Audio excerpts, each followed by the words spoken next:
একদিন ছোট্ট নুরি তার সাদা পোশাক পরে হাতে একটি সুন্দর কুরআন শরীফ এবং অন্য হাতে একটি উজ্জ্বল লণ্ঠন নিয়ে মসজিদের দিকে যাচ্ছিল।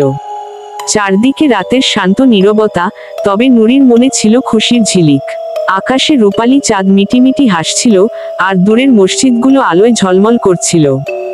রাস্তার দুপাশে ছোট ছোট লণ্ঠনগুলো নরম আলো ছড়াচ্ছিল, যা নুরির পথকে আলোকিত করছিল।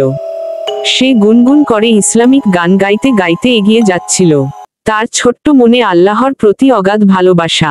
মসজিদের কাছে পৌঁছে নুরি দেখল সেখানে আরো অনেক শিশু ও বড়রা অপেক্ষা করছে। সবাই একসাথে তারাবিহ নামাজ পড়বে এবং রমজানের রহমত ও বরকত লাভ করবে। নুরির লণ্ঠনের আলোয় মসজিদের আঙিনা আরো আলোকিত হয়ে উঠল, যেন তার ছোট্ট হাতের আলোয় এক নতুন আশা জেগে উঠল।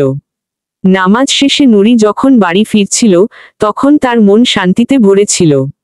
লণ্ঠনের আলোয় পথ চলতে চলতে সে ভাবছিল, এই রমজান মাস তার জন্য কত আনন্দের আর কত শান্তির বার্তা নিয়ে এসেছে। আকাশের চাঁদ তখন আরো উজ্জ্বল হয়ে নুরিকে যেন মুচকি হেসে বিদায় জানাচ্ছিল।